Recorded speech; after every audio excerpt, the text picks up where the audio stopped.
Hi hello welcome back to Priyanka cutie blogs. Farmer registration ID అనేది ఎలా చేసుకోవాలి అనేది ఈరోజు ఈ వీడియోలో చూపిస్తాను. ముందుగా మనం అకౌంట్ అనేది క్రియేట్ చేసుకోవాలి. కింద క్రియేట్ అకౌంట్ మీద క్లిక్ చేసిన తర్వాత మనకి ఒక పాస్వర్డ్ అనేది సెట్ చేసుకోవాలన్నమాట. పాస్వర్డ్ అనేది చెక్ చేసుకున్న తర్వాత లాగిన్ అని యాజ్ ఉంది కదా, దాని మీద ఫార్ములా అనేది క్లిక్ చేసుకొని అక్కడ పైన మన ఫోన్ నెంబర్ ఇచ్చి మనం ఏదైతే పాస్వర్డ్ అనేది ఎంటర్ చేస్తామో ఆ యొక్క పాస్వర్డ్ అనేది అక్కడ ఇవ్వాలన్నమాట. తర్వాత క్యాప్చర్ ఇచ్చేసి లాగిన్ మీద క్లిక్ చేస్తే మన యొక్క డీటెయిల్స్ అనేవి ఈ విధంగా ఓపెన్ అవుతాయి అన్నమాట.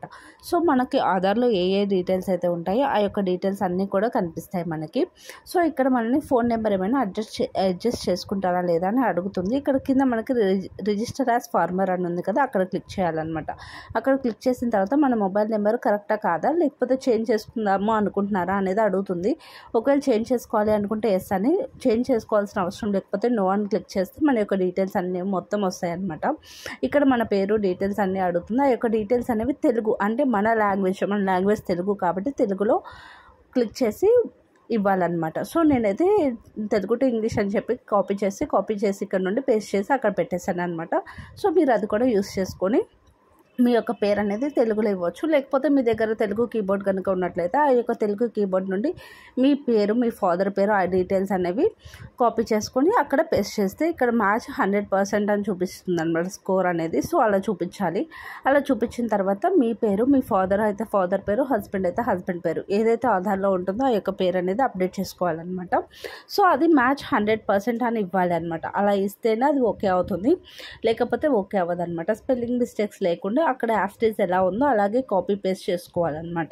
సో ఇక్కడ మన డీటెయిల్స్ మొత్తం అనేవి అన్నీ చూపిస్తుంది అనమాట.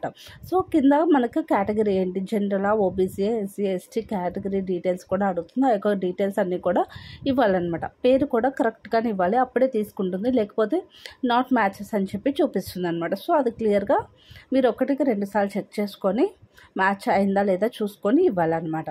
సో ఈ విధంగా ఇచ్చేసిన తర్వాత డీటెయిల్స్ అన్నీ మొత్తం ఇచ్చేసిన తర్వాత మళ్ళీ ఒక్కసారి వెరిఫై చేసుకోవాలి. సో ఈ విధంగా నేను డీటెయిల్స్ అనేవి మొత్తం అంతా ఇచ్చేసాను అనమాట. నా కేటగిరీ, నా డీటెయిల్స్ అన్నీ ఇచ్చాను.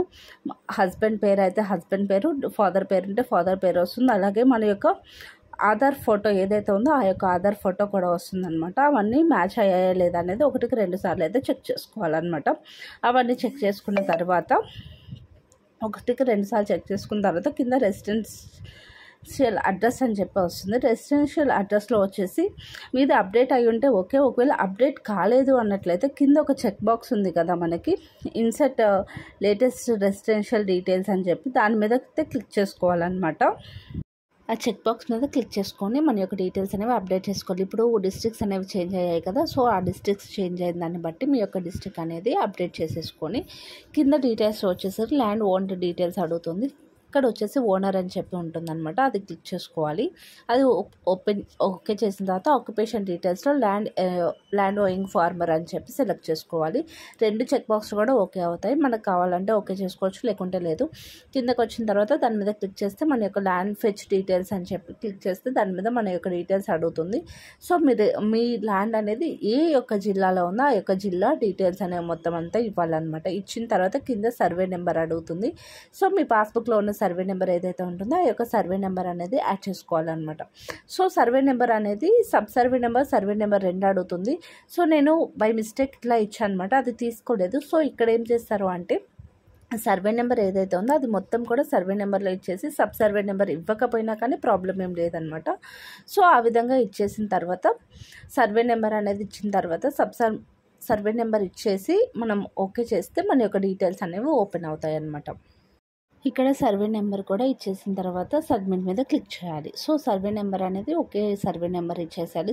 సర్వే నెంబర్ ఏమి ఇవ్వకపోయినా కానీ తీసుకుంటుంది అనమాట. సో సర్వే నెంబర్ అనేది ఇచ్చేసేయాలి. సో నా యొక్క సర్వే నెంబర్ ఏదైతే ఉందో ఆ యొక్క సర్వే నెంబర్ అనేది ఇచ్చేసాను. ఇచ్చేసిన తర్వాత సబ్మిట్ మీద క్లిక్ చేయాలి.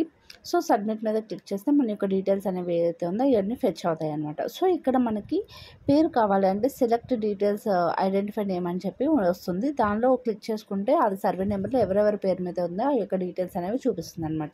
సో అది క్లిక్ చేసుకొని ఇక్కడ సబ్మిట్ మీద క్లిక్ చేయాలి. మన యొక్క డీటెయిల్స్ వస్తుంది. అక్కడ చెక్ బాక్స్ మీద క్లిక్ చేసిన తర్వాత సబ్మిట్ మీద డైరెక్ట్గా క్లిక్ చేసుకోవాలన్నమాట. సో సబ్మిట్ మీద క్లిక్ చేసిన తర్వాత మనకి డీటెయిల్స్ అనేవి ఓపెన్ అవుతాయి. సో ఈ విధంగా సబ్మిట్ మీద క్లిక్ చేసుకోవాలి. క్లిక్ చేసుకున్న తర్వాత మనకి ఇక్కడ వెరిఫై ఆల్ ల్యాండ్ అని చెప్పి వస్తుంది. సో దాని మీద కూడా క్లిక్ చేసుకో. ఒకసారి డీటెయిల్స్ అనేవి వెరిఫై చేసుకో, మీ పేరు మీద ఎంత ల్యాండ్ ఉంది ఏంటి అనేది. సో ఇక్కడ ఎకర్స్లో చూపించదు అనమాట, హెక్టార్స్లో చూపిస్తుంది. 1 హెక్టార్ అంటే మనకి 2.5 ఎకర్ల వరకు ఉంటుంది అనమాట. సో ఆ విధంగా చూపిస్తుంది. సో ఇక్కడ వెరిఫై ఆల్ ల్యాండ్ అని చెప్పి క్లిక్ చేసిన తర్వాత ఒకసారి బఫర్ అయ్యి మొత్తం డీటెయిల్స్ అనేవి చూపిస్తుంది అనమాట. సో ఈ యొక్క డీటెయిల్స్ అనేవి అంతా కూడా కరెక్ట్గా ఉన్నట్లయితే మీకు కింద డీటెయిల్స్లో రెవెన్యూ డిపార్ట్మెంట్ నుండి అప్రూవల్ ఉందా లేదా అని అడుగుతుంది. ఓకే అని చెప్పి దాని మీద ఓకే క్లిక్ చేయండి. ఇక్కడ రేషన్ కార్డ్ కానీ ఏదైనా ఇచ్చినా ఇవ్వకపోయినా ఏం కాదనమాట. సో నేనైతే ఇచ్చాను, మీరు కూడా ఇస్తే ఇవ్వచ్చు, లేకుంటే లేదు. కింద ఒక చెక్ బాక్స్ ఉంటుంది ఫార్మర్ కన్సెంట్ అని చెప్పి, అది క్లిక్ చేసిన తర్వాత సేవ్ అని చెప్పి క్లిక్ చేసుకోవాలి. సో నాకు వార్నింగ్ మెసేజ్ వచ్చింది, ఏంటా అని చెప్పి చెక్ చేశాను. 1కి 2 సార్లు అన్ని డీటెయిల్స్ అనేవి క్లియర్గా ఇవ్వాలన్నమాట. సో నేను మెయిల్ ఐడి కూడా ఇద్దామని చెప్పి ట్రై చేశాను. మెయిల్ ఐడి ఏదైనా ఎర్రర్ ఏమో అనుకున్నాను, కానీ ఎర్రర్ అదైతే ఏం కాదు. మీ దగ్గర మెయిల్ ఐడి ఉంటే ఇవ్వచ్చు, లేకపోతే లేదనమాట. సో ఓటీపీ వస్తుంది. నాకు ఓటీపీ అనేది రాలేదు, అది మేబీ ఎంతో సర్వర్ ఇష్యూ వల్ల లేట్ అయినట్లుంది. సో నేను అందుకోసం అని చెప్పేసి మెయిల్ ఐడి అనేది వెరిఫై చేయలేదు, జస్ట్ మెయిల్ ఐడి అనేది క్లోజ్ చేసేసాను. అది ఇష్యూ కదా. 1కి 2 సార్లు నేను చెక్ చేసుకున్న తర్వాత మీ యొక్క డీటెయిల్స్ అన్నీ కరెక్ట్గా ఇచ్చిన తర్వాత మాత్రమే అది సేవ్ అవుతుందన్నమాట. సో ఈ విధంగా మెయిల్ ఐడి ఇవ్వకపోయినా ప్రాబ్లం ఏం లేదు, జస్ట్ ఫోన్ నెంబర్ మాత్రం కంపల్సరీగా ఉండాలి. ఆధార్కి లింక్ అప్ అయిన ఫోన్ నెంబర్తో మాత్రమే డీటెయిల్స్ అనేవి ఓపెన్ అవుతాయి కాబట్టి. So Aadhaar, bank account details కూడా అడగదు. ఎన్పిసిఐ అవ్వకపోతే మాత్రమే బ్యాంక్ అకౌంట్ డీటెయిల్స్ అడుగుతుందన్నమాట. సో ఈ విధంగా మన యొక్క డీటెయిల్స్ అనేవి మొత్తం కూడాను అప్డేట్ అనేది చేసుకోవాలి. సో ఈ విధంగా అప్డేట్ చేసుకున్న తర్వాత డీటెయిల్స్ అనేవి మొత్తం అడుగుతుంది అనమాట. మొత్తం డీటెయిల్స్ అనేవి క్లియర్గా ఇచ్చిన తర్వాత మాత్రమే అది వార్నింగ్ మెసేజెస్ ఏమీ రాకుండా మనకి డీటెయిల్స్ అనేవి తీసుకుంటుంది. సో నేను ఫెచ్ చేశాను, ఆల్ డీటెయిల్స్ అనేవి చెక్ చేశాను. అలాగే ఫార్మర్ కన్సర్న్ మీద కూడా చెక్ చేసి ఇంకొకసారి సబ్మిట్ మీద ట్రై చేశాను అనమాట. అప్పుడు కూడా సబ్మిట్ మీద అవుతుందా లేదా అని ఒకసారి అయితే వెరిఫై చేసుకున్నాను. సో ఫ్యామిలీ డీటెయిల్స్ అడుగుతుంది, ఆ యొక్క డీటెయిల్స్ కూడా ఒకసారి ఇచ్చి చూద్దామని చెప్పి ట్రై చేశాను. నేను రేషన్ కార్డ్ ఇద్దామని చెప్పి రేషన్ కార్డ్ ఇచ్చాను అనమాట. రేషన్ కార్డ్ ఇచ్చేసి కిందకు వచ్చేసి ఒకసారి సేవ్ కొట్టాను. సేవ్ కొట్టిన తర్వాత కూడా నాకు ఎర్రర్ మెసేజ్ చూపించింది. ఏంటో ఎర్రర్ మెసేజ్ చూపించింది అని చెప్పి చెక్ చేశాను 1కి 2 సార్లు. సో తర్వాత నార్మల్గా చెక్ చేస్తే మళ్ళీ సేవ్ చేస్తే అయిందనమాట. 1కి 2 సార్లు క్లిక్ చేసుకుంటే సర్వర్ ఇష్యూ వల్ల ఒక్కోసారి వార్నింగ్ మెసేజ్ వస్తుంది. సో ఈ విధంగా అయిపోయిన తర్వాత ఈ సైన్ అడుగుతుంది మళ్ళీ. సో ఈ సైన్ వచ్చేసి ఇక్కడ చెక్ బాక్స్ ఉంది కదా, ఆ చెక్ బాక్స్ మీద క్లిక్ చేసి ఇక్కడ కింద ఆధార్ నెంబర్, మీ ఆధార్ నెంబర్ అనేది కరెక్ట్గా ఇవ్వాలన్నమాట. ఆధార్ నెంబర్ ఇచ్చి సెండ్ ఓటీపీ మీద క్లిక్ చేస్తే ఓటీపీ అనేది వస్తుంది. ఆ యొక్క ఓటీపీ ఏదైతే వస్తుందో మీ రిజిస్టర్ మొబైల్ నెంబర్కి ఆ యొక్క ఓటీపీ అనేది ఇక్కడ ఇవ్వాలన్నమాట. సో ఓటీపీ అనేది ఎంటర్ చేయాలి. ఓటీపీ అనేది ఎంటర్ చేసి వెరిఫై ఓటీపీ మీద క్లిక్ చేయాలన్నమాట. సో నాకు ఆధార్కి ఓటీపీ వచ్చింది. ఓటీపీ ఇక్కడ టైం అనేది లిమిట్ ఏం లేదనమాట. సో ఓటీపీ రాగానే క్లిక్ చేస్తే సరిపోతుంది. మిగిలిన 2 సార్లు వచ్చే ఓటీపీ 30 సెకండ్స్ మాత్రమే వ్యాలిడ్ ఉంటుందన్నమాట. సో ఈ విధంగా అయిపోయిన తర్వాత మనకి మన యొక్క డీటెయిల్స్ మరి ఒకసారి చెక్ చేసుకోమని వస్తుంది. సో చెక్ చేసుకుంటే డీటెయిల్స్ అనేవి అన్నీ కూడా కరెక్ట్గానే ఉన్నాయన్నమాట.